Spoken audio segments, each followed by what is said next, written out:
Hi everyone, and welcome back to the olive side of Crimson and Olive. Today marks day 30 of my 30-day challenge, and I am so proud to have gotten through this one. It has been a really difficult challenge for me. If you've followed me through the 30 days, you'll have seen how much I actually struggled towards the end. The first 3 weeks seemed to go quite easy, but that last 10 days was very, very difficult for me. My first two challenges seemed to be quite easy. I stuck to it. I was perfect. I crushed them both. But this one was a lot harder for me. I'm not sure whether it is because I had less to lose this time around, or whether it was because I'd taken on so much more during this 30 days than I did in those 30 days, because those 30 days I purely just um, uh, kept my sights on just doing that particular thing. Whereas these last 30 days, I've had so much more that I was trying to fit into the time frame. So I don't know if all of that just meant that I struggled a lot more with this challenge, but I have gotten through it. Not perfectly, I can admit that, but I did get through it. I did weigh myself this morning, but to be honest, I don't feel like what is reflected on the scale is really the achievement that I reached with this particular challenge, because as I said on Saturday, which marked day, I think it was day 27 of my challenge, I'd only lost 1.6 kilos. And then this morning when I weighed myself, I'd actually gone back up by 1.4 kilos. So it shows that I've lost zero point 0.2 kilos, but I know that weight does a lot of fluctuation through a week. So I'm actually not going to count that. I'm going to stick with that 1.6 and say that I lost zero point 0.4 every week, because that is probably actually the more true reflection of this challenge. But for me, the number on the scale has never been the big picture. For me, the big picture has always been to teach myself to eat healthy, to teach myself to understand what I need from my nutrition, and also to get healthier. Um, I did my measurements tonight as well, and I'll share those results with you, because I think the results lay more within that part of the results. So I I had a difficult time. I shared that quite a few times in this challenge. I kept on. I did my 4 workouts every week. I did not do a workout yesterday or Monday. I will still fit my 4 workouts in for this week, because this challenge was to reset, to get myself back on track again. Because, like I said in the beginning, a few little bad habits were creeping in, and I just wanted to reset and refocus again. And this challenge has achieved that, because I feel like I want to do my workouts now. I am back in rhythm. I'm no longer having a workout and the next day unable to move because have gotten out of the rhythm of it. I do my workouts, they're great, and the next day I'm fine. I can carry on. I've also been struggling a lot with my sinus, and you probably hear I'm a little bit nasally today. It's because my sinus has been absolutely horrible. It's been not been treating me very well at all.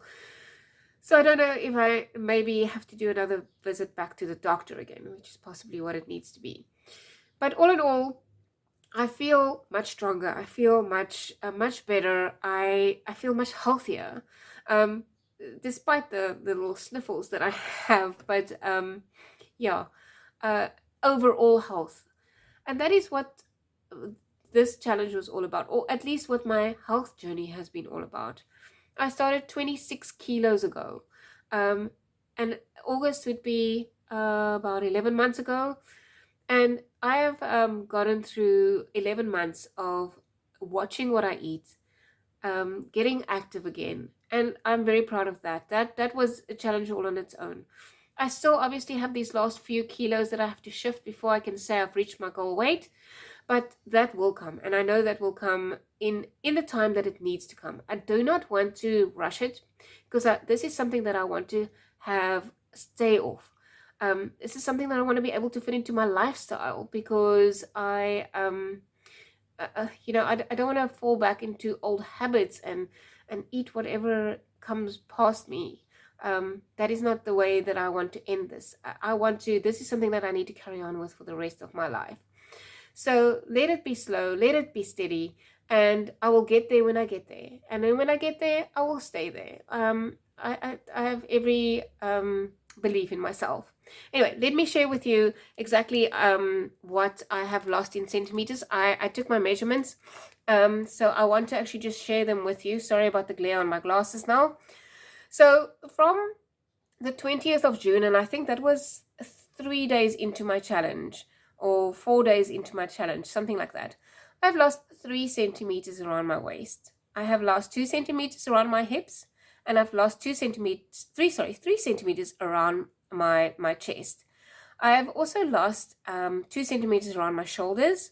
I've lost a centimeter around my right knee and a half a centimeter around my left knee. I have lost, I actually gone up 1 centimeter around my calf, but I reckon that's okay. That's okay. You don't mind your calves getting bigger.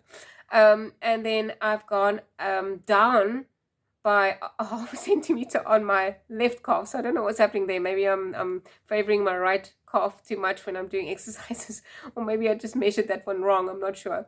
I went down a centimeter on my right thigh, but I stayed the same. No, I also went down a centimeter on my left thigh because it was always a centimeter bigger than the other one. It's also very strange, but we are not exact replicas of one another on each side. So yeah, I understand that whole thing. And then my arms, I've also lost a centimeter on each arm. And my bottom arms, I just lost a half a centimeter on my left bottom arm, but the right one stayed the same. So all in all, I think that the measurements, I mean, that speaks absolute volumes. 3 centimeters waist, 2 centimeters hip, 3 centimeters chest, and then 2 centimeters shoulder. I mean, and then my thighs, a centimeter on each thigh. That is brilliant. I'm sorry, I don't care who you are. The weight might not have shifted, but the centimeters definitely has. So I'm quite happy with that result. So I'll keep on going, keep on doing my exercise routines. I think at this point of the game, you'll start seeing a lot more changes with the body itself than you would possibly on the scale. And I'm just gonna go with that. But guys, thank you so much for following me through this challenge. I still say it's not always about the number on the scale. You should take the whole picture. You should about how you feel. You're sleeping better, you're feeling better, you're looking better. Your centimeters are so important. And also just, those numbers, like if you had high blood, or if you had a sugar problem, or whatever the case may be, do those measurements again and then see, because I promise you it's going to change. It's going to change for the better. Anyway, guys, for anybody who's still in their challenge, I'll give you a thumbs up. Keep on going. Don't give up. Carry on. Even when you're done with that challenge, don't stop keeping on. Until next time, when I check in to let you know that I've gotten to my 30 kilos or to my goal weight, I'll speak to you then. Stay strong. Stay motivated. Thanks for following me. Bye, everyone.